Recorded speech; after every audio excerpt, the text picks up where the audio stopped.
Hello guys. तो मैं ये वीडियो बना रहा हूँ ताकि मैं आप सबको हेल्प कर सकूँ इंटरव्यू प्रोसेस में।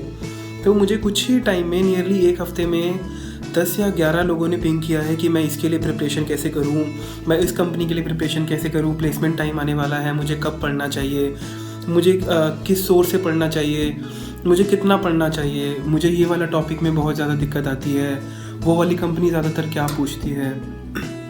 तो ये वाले सारे प्रॉब्लम्स मैंने नियरली 10 या 11 लोगों को बताया है और मुझे लगता है कि ये एक बहुत ही बड़ा टॉपिक है जिसके बारे में मैं वीडियो बना सकता हूँ और सबको इस बारे में नॉलेज दे सकता हूँ। और मुझे ये लगता है कि मैं इस चीज़ के लिए इसलिए एलिजिबल हूँ क्योंकि मैंने अपने टाइम में बहुत इंटरव्यूज़ दिए हैं और आज जब मैं इंटरव्यूज़ लेता हूँ तो मुझे पता है कि हमें किस टाइप की थिंकिंग से हम कैंडिडेट को जज करते हैं, हम क्या क्या चीज़ें हैं और किन किन राउंड्स में हम क्या क्या चीज़ें उससे एक्सपेक्ट करते हैं। ये वाली सारी चीज़ें मैं आपको बताऊंगा इस वीडियो में।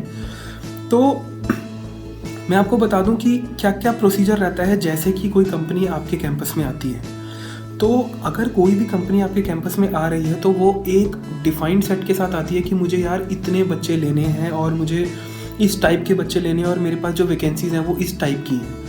हर कंपनी का अलग अलग रहता है, मैं हर कंपनी के बारे में तो आपको नहीं बता सकता, मगर मैं एक जनरलाइज करके आपको एक सॉल्यूशन बता रहा हूँ कि हर कंपनी जो आएगी वो सबसे पहले एक अपनी प्रेजेंटेशन देगी। वो ये बताना चाहती है कि मैं क्या काम करती हूँ, मैं क्यों करती हूँ और मुझे किस टाइप के बच्चे चाहिए और मुझसे आपकी क्या एक्सपेक्टेशन रहनी चाहिए और हमारी क्या एक्सपेक्टेशन है आपसे। तो मैं आपको ये बताना चाहूँगा कि प्लीज़ आप वो जो पीपीटी स्टार्टिंग में देते हैं वो बहुत ज़रूरी होती है। हम जनरली उस पीपीटी को इग्नोर कर देते हैं, हमें लगता है कि यार इंटरव्यू प्रोसेस ही मेन है, आगे हमें तो क्या ही करना है, ये सारा इंटरव्यू प्रोसेस ही मेन है, जल्दी से स्टार्ट हो यार, ये बहुत बोरिंग है। मैं आपको ये रिक्वेस्ट करूँगा कि अगर आप इस स्टेज पे अपने इंटरेस्ट को जान लेंगे तो ये बहुत अच्छा रहेगा। कुछ कंपनीज़ हैं जो आपके इंटरेस्ट का काम नहीं करती होंगी, कुछ कंपनीज़ हैं जो आपके इंटरेस्ट का काम करती हैं, तो आप उन्हीं कंपनीज में ज़्यादा ट्राई करें। मैं ये नहीं कह रहा कि जिस कंपनी में आपका इंटरेस्ट नहीं है आप उसमें अप्लाई ही ना करें, आप उसमें बैठे ही ना, आप सब में बैठें, अपना सब में लग ट्राई करें, क्योंकि वो एक ऐसी स्टेज होती है जब हमें इंटरेस्ट से ज़्यादा हमें जॉब दिख रही होती है, जो कि एक बहुत वैलिड रीज़न है। मुझे भी दिखता था और जो आज जूनियर्स मेरे को दिखते हैं और जो मेरे साथ वाले हैं आज उनको भी दिखता है। मगर मैं आपको ये बताना चाहता हूँ कि आप उस पीपीटी को सीरियसली लें, उसको ध्यान से सुनें कि वो क्या कहना चाहते हैं, उसमें काम क्या होता है। तो ये बात तो थी कि पीपीटी की। उसके बाद उनका स्टार्ट होता है इंटरव्यू प्रोसेस। तो जनरली मैं इस वीडियो में अभी टेक कंपनीज को टैकल कर रहा हूँ। तो होता क्या है कि सबसे पहले जो उनका इंटरव्यू प्रोसेस रहता है, तो बहुत सारे बच्चों ने अप्लाई किया होता है। तो पहला राउंड उनका रहता है कि उनको बहुत सारे एलिमिनेट करने हैं। तो वो कैसे करें, तो वो जनरली क्या करते हैं, वो एक टेस्ट लेते हैं और वो टेस्ट जनरली कैसा हो सकता है, राउंड 1। तो वो आपका ऑनलाइन टेस्ट रह सकता है। ऑनलाइन टेस्ट में हो सकता है कि आपको वो बहुत सारे क्वेश्चंस दें, उसके अलग अलग सेट हों और हर सेट में क्या क्या रह सकता है वो मैं आपको आगे बताऊंगा। और क्या हो सकता है कि उसमें आपका ग्रुप डिस्कशन हो सकता है। कुछ कंपनीज क्या होती हैं वो ग्रुप डिस्कशन रख लेती हैं कि भाई ग्रुप डिस्कशन रख लो, उसमें जो जो बच्चे होंगे हम हर ग्रुप में से एक दो बच्चे लेंगे और फाइनल उनको राउंड 2 में दे देंगे। ये हो सकता है कि वो आपको एक हार्ड कॉपी दें, मल्टीपल पेपर्स होंगे उसमें बहुत सारे क्वेश्चंस होंगे, आपको उसको में कोड लिखना भी हो सकता है और आपको कुछ टिक मार्क करने हो सकते हैं, कुछ क्वेश्चंस हो सकते हैं जिसका आपको आंसर लिखना है, मैथमेटिकल क्वेश्चंस हो सकते हैं। तो ये 3-4 तरीके हैं जिससे कि वो राउंड 1 कराते हैं। तो अपने अपने तरीके हैं। जो कंपनी मैथ चेक करना चाहती है तो मैथमेटिकल प्रॉब्लम्स देगी, जो लॉजिकल रीजनिंग देना चाहती है वो लॉजिकल रीजनिंग और पजल्स देगी। तो इस टाइप की चीज़ें हर कंपनी में आपके साथ रहेंगी। तो राउंड 2 टेक्निकल होगा, राउंड 3 टेक्निकल होगा, राउंड 4 कुछ कंपनीज लेती हैं तो वो भी टेक्निकल ही होगा। ये मैं जनरल बता रहा हूँ। और जो राउंड 5 है वो आपका मैनेजर के साथ होगा, जो कि जनरली हायरिंग मैनेजर रहता है। और जो आपका राउंड 6 होगा वो HR होगा। तो चलिए मैं आपको अब ये बता दूं कि राउंड 1 में आपको किस टाइप के प्रॉब्लम्स रहेंगे। राउंड 1 जनरली आपका होता है एप्टीट्यूड टेस्ट, जिससे कि वो मैक्सिमम बच्चे एलिमिनेट कर देते हैं। जैसे कि अगर 300 बच्चे बैठे हैं तो उनमें से वो 10 या 20 या 30% आपको राउंड 2 में प्रमोट करेंगे। तो उसमें क्या क्या रहेगा, ये हो सकता है कि लॉजिकल रीजनिंग्स रहे, हो सकता है उसमें पजल्स रहे, उसमें इनपुट आउटपुट क्वेश्चंस रहे, जो कि C++ और जावा के 95% केसेस में आपके पास रहेंगे। ठीक है। तो ये जो सारी, और इसमें ये हो सकता है कि आपको पूरा कोड दे दें, ऑनलाइन टेस्ट हो और उसमें पूरा कोड दे दें और आपको एक छोटा सा फंक्शन लिखना हो। ये भी हो सकता है कि आपके पास जो पेपर उन्होंने दिया है उस पर आपको पूरा एक कोड लिखने को बोलें कि ये ऐसे ऐसे उन्होंने पहले समझा दिया, जैसे कोड शेफ पे और स्पॉज पे होती है, वो मैं आगे डिस्कस करूँगा। तो वो आपको एक प्रॉब्लम दे देंगे, आपको उसका एल्गोरिथमिक कोड या फिर कोड स्निपेट टाइप है, आपको पूरा कोड भी लिखने को दे सकते हैं, जो कि कभी कभार माइक्रोसॉफ्ट करता है। तो ये जो चीज़ें हैं ये एप्टीट्यूड टेस्ट में आपके पास रह सकती हैं। तो आप इनकी प्रिपरेशन इसी ध्यान से करिए कि राउंड 1 जो होता है वो बहुत इंपॉर्टेंट होता है, क्योंकि इसमें सबसे ज़्यादा बच्चे निकलते हैं। अगर आप राउंड 1 ही क्लियर नहीं कर पाएंगे, एप्टीट्यूड और ये लॉजिकल रीजनिंग आपकी अच्छी नहीं है, तो आप राउंड 2 में ही नहीं जा पाएंगे। इस बात का आप बहुत अच्छे से ध्यान रखिए। अब आते हैं राउंड 2 पर। राउंड 2 में जनरली जो कैंडिडेट को देखा जाता है वो इससे देखा जाता है कि उसकी बेसिक अंडरस्टैंडिंग टेक्नोलॉजी में कितनी है। जैसे मैंने आपसे कुछ भी पूछा कि मर्ज सॉर्ट क्या है, तो आप मर्ज सॉर्ट को फटाफट बता सको, क्योंकि वो जो है वो बहुत बेसिक एल्गोरिथम है जो कि किसी भी इसके अंदर आपकी यूज़ हो सकती है, किसी भी कोड में, बहुत जनरल। मे बी आपसे मैं इंसर्शन सॉर्ट पूछ लूँ तो इसमें ये देखा जाता है कि आपको बेसिक अंडरस्टैंडिंग कितनी है। मैं आपसे बाइनरी सर्च पूछूं तो आपको फटाफट बाइनरी सर्च का कोड यू टिप्स पे होना चाहिए कि आपने बोला और लिख दिया, मैंने आपसे पूछा, आपने समझाया और फटाफट लिख दिया। आपको वेरिएबल नेम्स की कितनी अच्छी नॉलेज है, आप वेरिएबल नेम्स कैसे लिखते हैं, आप XYZ रैंडम चीज़ें तो नहीं लिखते। आपको बेसिक डाटा स्ट्रक्चर्स की कितनी अच्छी नॉलेज है। अब स्टैक है, कोई भी बंदा अगर टेक कंपनी में बैठ रहा है तो उसको स्टैक पता होना चाहिए, क्यू पता होना चाहिए, उसको ये वाली सारी बेसिक चीज़ें कवर्ड होनी चाहिए, उसको ये नॉलेज होनी चाहिए। तो ये राउंड 1 बेसिकली इस चीज़ के लिए होता है कि क्या ये बंदा राउंड 2 में जाने के लिए एलिजिबल है, क्या ये बंदे को बेसिक अंडरस्टैंडिंग है, इसको ये पता है कि C++, जावा, ये कंपाइलर्स, ये जो OS है ये कैसे काम करता है, मेमोरी क्या होती है, और ये सारी जो चीज़ें हैं ये इसको बेसिक चीज़ें की अंडरस्टैंडिंग है। तो ये चीज़ देखी जाती है। क्या मैंने आपको छोटा सा कोड दिया मर्ज सॉर्ट, तो क्या आप उसका फटाफट कोड लिख सकते हैं बिना कोई गलती करे, बिना कुछ देखे? तो वो चीज़ आपकी राउंड जो 2 होती है, जो टेक्निकल फर्स्ट राउंड होता है, ये चीज़ उसमें देखी जाती है। अगर आप ये क्लियर करते हैं तो आप जाते हैं राउंड 2 में, जो कि अगेन टेक्निकल ही रहेगा। तो इसके अंदर क्या देखा जाता है कि आप प्रॉब्लम को एंड टू एंड कितना अच्छा समझते हैं। जैसे आपको बाइनरी सर्च पता है, आपको मर्ज सॉर्ट पता है। मैं आपको बोलूँ मर्ज सॉर्ट तो आप लिख देते हैं, मैं आपको बोल रहा हूँ बाइनरी सर्च तो आप लिख देते हैं, मगर आपको इन दोनों के कॉम्बिनेशन से जो प्रॉब्लम बनता है वो आप कितना ज़्यादा स्ट्रॉन्गली रिलेट कर पाते हैं। आपको जो स्टैक है और क्यू है, अगर मैं आपको बहुत सारे क्वेश्चंस अगर आप देखेंगे तो स्टैक और क्यू के मल्टीपल क्वेश्चन बहुत मिल जाते हैं। तो आप एंड टू एंड प्रॉब्लम को कैसे समझते हैं? अगर आप एक प्रॉब्लम पे हैं तो आप उसी में कोई और डाटा स्ट्रक्चर यूज़ करके आप उसको कैसे इंप्रूव कर सकते हैं। आपने इस प्रॉब्लम में स्टैक ही क्यों यूज़ किया? मैं आपको बोलूँ कि ये प्रॉब्लम आपने स्टैक से सॉल्व कर दिया, मान लिया कि ऑर्डर ऑफ n में हो गया। मैं पूछता हूँ कि आपने इसको क्यू से क्यों नहीं किया, आपने इसमें डबल क्यू क्यों नहीं लगाई? तो ये चीज़ें आपको पता होनी चाहिए कि ये नहीं कि आपने स्टैक यूज़ किया तो ठीक है यार, स्टैक से हो गया, बाकी मेरे को नॉलेज नहीं है, बाकी तो क्यू से पता नहीं क्यों नहीं किया, मुझे इस चीज़ का ज़्यादा नॉलेज नहीं है। एक चीज़ और, how well you talk in technical terms. जब भी आप ये बोलें, जैसे कि फॉर एग्जांपल आप ये बोलें कि मैं एरे को स्कैन कर लूँगा, रैदर देन सेइंग कि मैं स्कैन कर लूँगा, से कि I can traverse the array. So it will show that you are a technical guy, you speak in technical terms, rather than saying कि मेमोरी बढ़ जाएगी या मेमोरी कम हो जाएगी। You can say that there can be some memory issues, और you can say we can have some memory leaks, or these kind of, you can talk in segmentation faults. These things you should say. So you should talk well in technical terms while giving the interviews. Again इसमें एक चीज़ और देखी जाएगी कि आपने mainly आपने ये हो सकता है कि आपने जो कोड जो प्रॉब्लम है उसको एंड टू एंड रिलेट कर दिया, आपने डिफरेंट चीज़ों को, डाटा स्ट्रक्चर्स को, एल्गोरिथम्स को आपने मिक्स करके जो आपने प्रॉब्लम का सॉल्यूशन दिया वो आपने बहुत अच्छे तरीके से दिया। तो क्या आप उसको कोड कर पाते हैं? Giving the solution of any problem is not something which any company expect. वो हो सकता है, मगर वो इस राउंड में भी हो सकता है, मगर जनरली वो अगले राउंड में ज़्यादा रहता है। तो इस राउंड में क्या होता है कि जो भी वो आपको प्रॉब्लम दी है, how well you can code it in right time, because whatever you are thinking, can you implement it? So saying कि मैं एक सफिक्स ट्री ले लूँगा, मैं एक सफिक्स ट्री में ये ऐड कर दूँगा, वहाँ से फिर मैं सॉर्टिंग लगा दूँगा, मैं वहाँ पर फिर एक ट्री ले लूँगा, क्या आप जो ये सब बोल रहे हैं क्या आप इसको इम्प्लीमेंट कर सकते हैं? तो आपकी ये चीज़ बहुत ज़्यादा मैटर करती है। आप वो चीज़ बोलें जो आपको लगता है कि आप इम्प्लीमेंट कर पाएंगे, तो ये चीज़ बहुत ज़्यादा देखी जाती है। और आपका एक और चीज़ मैं आपको बताना चाहूँगा कि इसके अंदर आपका कॉन्फिडेंस बहुत ज़्यादा देखा जाता है। कभी कभी होगा कि जो आपके सामने बंदा बैठा है वो आपको कंफ्यूज करने की कोशिश करे कि नहीं इसकी कॉम्प्लेक्सिटी तो ये हो जाएगी, तो you should be confident like कि यार जो मैंने दिया है वो सही है। ऐसा नहीं कि आप उससे लड़ने झगड़ने बैठ जाए। आप उसको समझाइए कि यार नहीं, ये जो प्रॉब्लम है ये लॉग एन है, ये 2 पार्ट्स में डिवाइड होती जा रही है, तो इसलिए ये लॉग एन है, और मैं इसको n टाइम्स कर रहा हूँ तो इसलिए ये n लॉग एन हुई। तो आप उसको समझाइए, उससे आर्ग्यू नहीं करना, उसको समझाना है, आपको उसको कन्विंस करना है, उससे लड़ना नहीं है।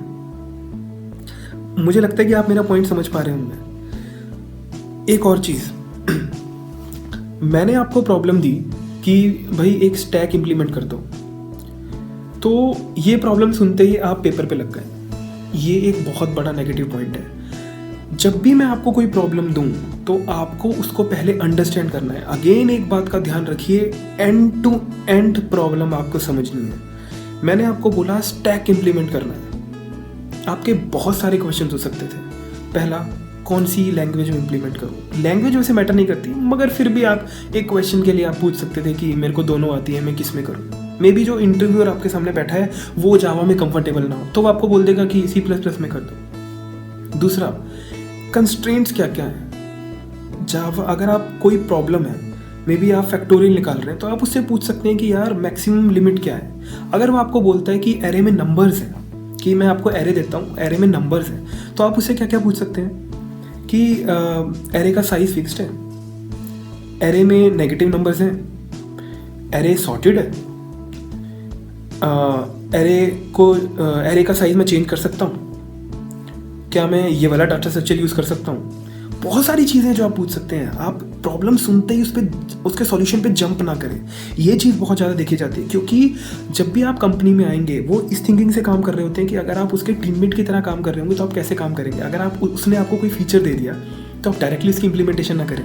उस फीचर के साथ में भी 15 फीचर अटैच्ड हों, तो आपको वहाँ पूछना पड़ेगा कि सर अगर मैं ये कर दूं तो वो वाला फीचर टूटेगा, अगर मैं ये कर दूं तो उस फीचर में दिक्कत आ जाएगी। तो वो आपसे बेसिकली वो चीज़ फोकस में लाने के लिए ये सब पूछ रहा होता है, क्योंकि आप वो चीज़ अभी नहीं सोचेंगे, क्योंकि आप फ्रेशर हैं, मे बी या आप कम एक्सपीरियंसड है, 1 साल या 1.5 साल एक्सपीरियंसड है, तो आप ये ना समझे, मगर वो पूछ इसी थिंकिंग से रहा होता है।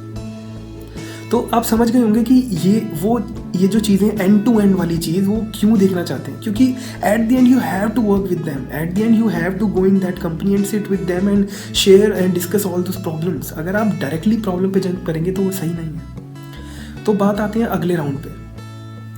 अगला राउंड का मतलब है कि आपको एंड टू एंड प्रॉब्लम की नॉलेज है और आप बहुत कुछ क्लियर करके आ चुके हैं आगे। अब आपकी बात आती है आपने जो रिज्यूमे दिया है। जो अगला राउंड है वो आपसे डायरेक्टली क्वेश्चंस पुट कर सकता है रिज्यूमे रिलेटेड। आपने रिज्यूमे में लिखा हुआ है कि मैंने एंड्रॉयड की कुछ ऐप्स बनाई कॉलेज प्रोजेक्ट्स में, तो क्या आपको बहुत अच्छी नॉलेज है कि एंड्रॉयड की आपने ऐप बनाई? क्या आपने उसमें कुछ, जनरली क्या होता है कि हम इस एज में क्या करते हैं, हम कुछ गलत मलत लिखने की कोशिश करते हैं। तो मैं आपको सबसे पहले एक बात बता दूं कि don't try to write anything fake, because they are smart enough to जज you that how well you can be smart with them. They know it very well. So don't try to be over smart. Resume में कुछ भी ऐसा ना लिखें जो fake हो, तो वो आपसे रिज्यूमे रिलेटेड पूछ सकता है। तो जो भी आप प्रोजेक्ट मेंशन कर रहे हैं, जो भी आप अपनी ऐप्स उसमें मेंशन कर रहे हैं, जो भी आपने काम किया है उसमें मेंशन कर रहे हैं, तो आपको उसकी नॉलेज होनी चाहिए। इसमें एक बहुत बड़ा डाउट ये आता है कि सर मैंने जो काम किया था फर्स्ट ईयर में किया था, अब जो इंटरव्यू वो 4th ईयर में, मुझे तो उसका ध्यान ही नहीं है। तो इसका मैं सॉल्यूशन आपको बताता हूँ। ये मुझे भी प्रॉब्लम थी, तो इसका मैं सॉल्यूशन आपको बताता हूँ कि आप उसके बारे में 1 या 2 घंटे स्पेंड कीजिए, आपको सारा कुछ याद आ जाएगा। ब्रेन में हमारे सब कुछ होता है, बस ये होता है कि हम उसकी तरफ ध्यान नहीं देते, तो वो उसको भूलना शुरू कर देता है। आप 2 घंटे देंगे ना, पूरा आपको जो भी आपने काम किया था, अगर वो सच्चा है, झूठा है तो बिल्कुल वो कुछ नहीं याद आएगा, अगर वो सच्चा काम है तो आपको वो 100% आपको सारा याद आ जाएगा जस्ट 2 आवर्स में। ठीक है, ये तो था आपका रिज्यूमे रिलेटेड चीज़ें। अब जो ये वाला बंदा है ना राउंड 4 वाला, ये आपसे और ज़्यादा टेक्निकल हार्ड क्वेश्चन पूछ सकता है। देखिए, आपको ऑलरेडी राउंड 3 वाला बंदा चेक कर चुका है कि आपकी एल्गोरिथमिक और जो डाटा स्ट्रक्चर नॉलेज है वो बहुत अच्छी है। ये वाला बंदा आपका चेक करेगा कि आपका एक्चुअल में कॉन्फिडेंस कितना है। अगर आपको जो प्रॉब्लम नहीं आती, देखिए जब आप कंपनी में काम कर रहे होंगे ना, तो बहुत सारे बग्स इशू आएंगे जो आपको पता ही नहीं होंगे कि आ कहाँ से रहे हैं, मगर आप थोड़ा सा रिलेट करने की नॉलेज स्टार्ट कर दीजिए कि अगर ये वाला इशू आ रहा है तो ये वाला इशू शायद इस चीज़ से आ रहा होगा। थोड़ा सा एक एनालॉजी लगाने की कोशिश करिए कि अगर यहाँ पर सिंक टूट गया तो मे बी ये चीज़ यहीं से आ रही होगी। तो वो हो सकता है कि आपको NP हार्ट प्रॉब्लम दे दे, उसको पता है कि इसका सॉल्यूशन नहीं कर पाएगा ये, क्योंकि आप फ्रेशर हैं या कम एक्सपीरियंसड हैं, उसको पता है कि ये प्रॉब्लम बहुत हार्ड है, ये नहीं हो पाएगी। मगर वो आपकी अप्रोच देखना चाहता है, वही देखना चाहता है कि जब मैंने इसको ये इतनी हार्ड प्रॉब्लम दी जो कि इसने नहीं सुनी थी या उसको थोड़ी बहुत सुनी भी थी, तो अभी जो करंट सिनेरियो है वो उसमें कितना अच्छा उसको टैकल कर पाता है। उसकी थिंकिंग क्या है, क्या वो डर गया? डरना नहीं है, कॉन्फिडेंस से आपको आंसर देना है। मैं आपको अगेन एक चीज़ बता दूं कि interview process is all about how confident you are in the interview process. अगर आप इंटरव्यू प्रोसेस में इतने ज़्यादा कॉन्फिडेंट हैं, कॉन्फिडेंट आपको अपनी नॉलेज से कॉन्फिडेंट होना है, ओवर कॉन्फिडेंट नहीं होना, कि आप कोई भी प्रॉब्लम मैंने आपको जब उस राउंड 4 में दी, जब आपको नहीं आती थी तो आप डर गए। आपको अप्रोच करना है, आपको बताना है कि मैं ये भी कर सकता हूँ, मैं ये कर सकता हूँ, मैं ये कर सकता हूँ। आपको भी कॉम्प्लेक्सिटी बतानी है कि देखिए सर, ये ऑर्डर ऑफ n³ हो गया, मगर मैं अगर ये करूँ तो ऑर्डर ऑफ n² हो सकता है, मगर वर्स्ट केस में ये भी n³ ही होगा, but still it is better than order of n³। In the worst case obviously it is n³, but it is better then in every possible case of order of n³। So basically जो वो बंदा है वो team में senior ही होगा। जो round 4 वाला बंदा रहता है वो जनरली टीम में सीनियर ही रहता है, तो उसकी अगर आपने जो वो चीज़ें हैं वो आपने टैकल कर ली तो वो बहुत, अगर वो इम्प्रेस हो गया तो आप आगे जाने के चांसेस आप समझ लीजिए कि आपके बहुत ज़्यादा हो चुके हैं, क्योंकि वो टेक्निकल गाय होगा और उसकी वीटो पावर चलेगी टेक्निकल चीज़ों में। जो हायरिंग मैनेजर होगा उसकी बाकी चीज़ों में चलती है। और हमेशा ध्यान रखिए, इस वाले राउंड में कभी भी एज केसेस ना मिस करें। अगर आपने एज केसेस इस वाले राउंड में मिस किए तो बहुत ज़्यादा डेंजरस हो सकता है, क्योंकि एज केसेस मिस करना जैसे कि कुछ कंपनीज़ के लिए बहुत ज़्यादा डेंजरस हो सकता है, जैसे कि जो पेमेंट्स में काम करती हैं, जो क्रेडिट कार्ड डिटेल्स में और इन सब मैटर्स में जो हैंडल करती हैं, अगर आप एज केसेस मिस करेंगे तो वो बहुत डेंजरस हो सकता है आपके उस कंपनी में सिलेक्शन के लिए। तो मैं आपको बताऊँगा कि प्लीज़ उसमें एज केसेस का बहुत ध्यान रखना।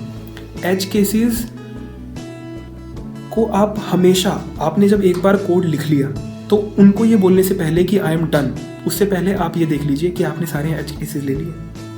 आपने -1, 0, 1 ये तीनों ले लिए। -1 मतलब कि जो से कोड से पहले की चीज़ें इनपुट सही आ रहा है, 0 मतलब कोड में सब कुछ सही हो रहा है, +1 मतलब कोड से बाहर सब कुछ सही जा रहा है। तो आपको ये चीज़ें ध्यान में रखनी है कि आप कॉन्फिडेंट कितने हैं, एज केसेस कैसे हैंडल करते हैं, रिज्यूमे में आपने जो चीज़ें लिखी हैं वो कितना आपको अच्छा आता है। तो ये राउंड 4 की चीज़ें रहेंगी और रिग्रेस थोड़ा सा ज़्यादा रहेगा वो टेक्निकल वाइज। तो अब बात आती है हायरिंग मैनेजर राउंड पे। तो अब जब बात आएगी हायरिंग मैनेजर राउंड पे, तो ये बात उसको पता है कि आप यहाँ तक पहुँचे हैं तो आप टेक्निकली तो बहुत स्ट्रॉन्ग हैं। तो ठीक है, तो वो अब क्या जानना चाहता है कि वो मे बी आपका मैनेजर हो जब आप टीम ज्वाइन कर लेंगे, तो वो आपसे क्या पूछना चाहेगा कि how well you can work in a team, how well you can coordinate with the teammates. कभी कभी क्या होता है कि हम टेक्निकली स्ट्रॉन्ग तो हैं, मगर हमें ये नहीं पता कि किसी भी प्रोजेक्ट को 2 पार्ट में डिवाइड करके कैसे काम किया जाता है। तो ये चीज़ तो मैनेजर को चाहिए ना। आप अकेले नहीं होंगे जो उस प्रोजेक्ट पे काम कर रहे होंगे, 5 या 10 लोग या 15 लोग काम कर रहे होंगे, एक फीचर 2 लोगों में डिवाइडेड होगा। तो how well you coordinate with other people, तो वो आपकी ये चीज़ें जज करने की कोशिश करेगा कुछ चीज़ें पूछ के। दूसरी चीज़ वो ये पूछ सकता है कि जो आपने रिज्यूमे में प्रोजेक्ट्स लिखे हैं, क्योंकि उसको मेन मतलब है प्रोजेक्ट से। आपने जो प्रोजेक्ट है, आप वो पूछ सकता है कि मे बी मैं आपको कभी टाइपिंग वर्क दे दूँ तो आप क्या करोगे। देखिए, जो मैनेजर होता है उसको अपने रिसोर्स से ये चाहिए होता है कि जब भी टीम की जो भी रिक्वायरमेंट हो वो उसके अंदर उसके साथ खड़ा हो। अगर मे बी आप वो बोले कि आपको मैं टाइपिंग चीज़ें दे दूँ तो आप करोगे? आपको ये नहीं कहना कि नहीं यार वो तो मेरा काम नहीं है, वो मैं कैसे कर सकता हूँ। आपको ये नहीं कहना, आपको इस तरीके से सोचना है कि वो आपका मैनेजर है। अगर वो आपको टाइपिंग वर्क दे रहा है कुछ टाइम के लिए, 1 हफ्ते के लिए, 10 दिन के लिए, तो हाँ सर मैं करूँगा, because it's the requirement of team. अगर टीम में रिक्वायरमेंट है तो आपको करना चाहिए, ठीक है।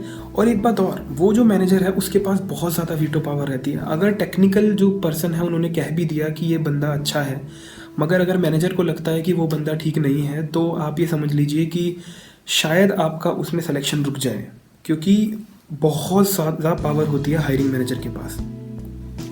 वो बेसिकली हायरिंग मैनेजर का सिर्फ एम रहता ही यही है, वो आपसे पूछेगा कि what is your dream company, what is your dream work, how well see. अगर आप वो आपसे ये पूछ सकता है कि अगर आपका मैनेजर से झगड़ा हो जाए तो आप किससे बात करेंगे, सोचने वाली बात है। तो ये वाली जो सारी प्रॉब्लम्स हैं ये आपसे पूछ सकता है आपकी स्ट्रेंथ और वीकनेस क्या है, आपसे वो ये चीज़ें पूछ सकता है। आप अपने आप को 5 साल बाद क्या देखना चाहते हैं, मे बी वो आप उसको बोल दें कि मैं MS करना चाहता हूँ। आपकी जो भी चीज़ें आप उससे बिल्कुल वैसे बात करिए जैसे कि अपने मैनेजर से करेंगे।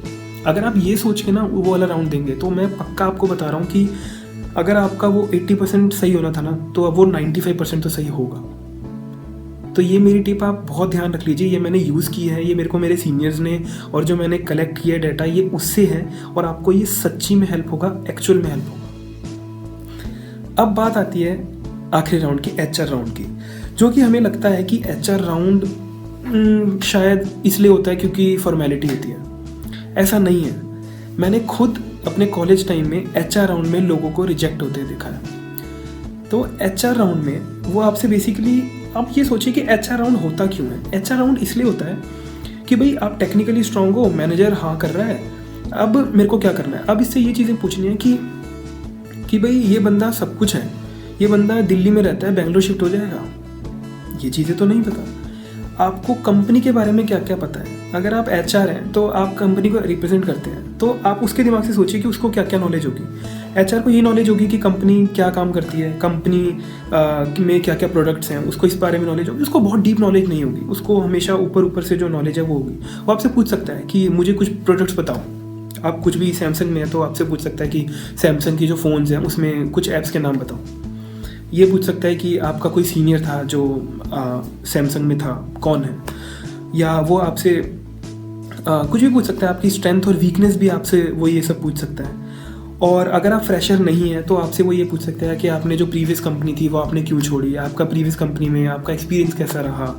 और ये भी आपसे सेम ही क्वेश्चन पूछ सकता है कि आप 5 साल बाद क्या करना चाहते हैं, क्योंकि वो ये देखना चाहता है कि कहीं ऐसा तो नहीं कि आपका 2 साल बाद MS का प्लान हो या आप 1 साल बाद MTech करने की सोच रहे हैं। तो वो हायरिंग जो आपका जो HR बंदा है वो ये सोचता है कि यार कहीं ये 1 साल बाद छोड़ के तो नहीं चला जाएगा। तो ये वाली जो चीज़ें हैं, पैकेज वाली जो चीज़ें हैं, सैलरी वाली जो चीज़ें हैं, ये वाली जो सारी चीज़ें ये आती हैं HR के लिए। तो ये जो सारी चीज़ें हैं ये मैं आपको एक बताता हूँ कि HR राउंड में मेरे साथ उन्होंने ये भी पूछ लिया कि एक जो उनका प्रोडक्ट था उसको शॉर्ट फॉर्म में कुछ कहते हैं, तो उन्होंने ये बोल दिया, जो कि बहुत फेमस है, मैं आपको अभी नहीं बताऊँगा।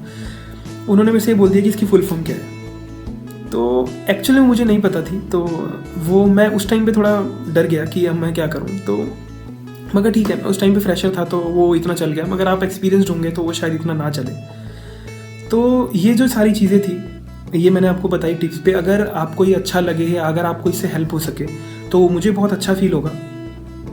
और मैं आपको एक ज़रूरी चीज़ और बता दूं कि आपसे इन सारे राउंड्स में 1, 2, 3, 4, 5 और HR राउंड में लास्ट में हमेशा ये ज़रूर पूछा जाएगा कि any questions, be always prepared with at least 5 to 10 questions about the company. अगर आप उससे क्वेश्चन नहीं पूछ रहे तो इसका मतलब है या तो आपको नॉलेज नहीं है या आपको उस कंपनी में इंटरेस्ट नहीं है, जो कि दोनों ही गलत है। आपको थोड़े बहुत क्वेश्चंस के साथ हमेशा प्रिपेयर होना चाहिए। मैं आपको अगली वीडियो में बताऊंगा कि आपको हर राउंड में क्या क्या टिप्स दूं, आप कहाँ से प्रिपेयर करें, आप कब से स्टार्ट करें, फर्स्ट ईयर में, सेकंड ईयर में, थर्ड ईयर में, या अगर आप एक्सपीरियंसड हैं तो उसके लिए कहाँ से प्रिपेयर करें। ये मैं आप पूरी जो चेन बना रहा हूँ, ये जो पूरी वीडियोज़ की चेन बना रहा हूँ, ये इसलिए बना रहा हूँ ताकि जो मुझे कन्फ्यूजन से अपने टाइम में वो आप लोगों को ना हो। ये जस्ट मेरा एक नॉलेज शेयरिंग सेशन है। आप इसको ज़्यादा से ज़्यादा शेयर करिए ताकि सब लोग इससे थोड़ी बहुत हेल्प ले सकें और अपने जो ये इंटरव्यू प्रोसेस है इसको ईजी कर सके, क्योंकि इस टाइम हमारे पास और बहुत कुछ होता है यार करने को। ऑपरेटिंग सिस्टम पढ़ना है, C++ पढ़ना है, कंपाइलर्स पढ़ना है, OS पढ़ना है, एल्गोरिथम्स पढ़नी है, ये पढ़ना है, वो पढ़ना है, कोड शेफ करना है, स्पॉज करना है, तो ये सब करना है। तो रेदर देन कि हम उस टाइम क्या होते हैं सीनियर से पूछ रहे होते हैं, वो सब होता है, बहुत टाइम वेस्ट होता है। तो मैं आगे भी इस तरीके की वीडियोज़ बनाऊँगा। मुझे लगता है कि आपको ये वीडियो पसंद आया होगा और आपको इससे कुछ सीखने को मिला होगा। तो थैंक यू सो मच।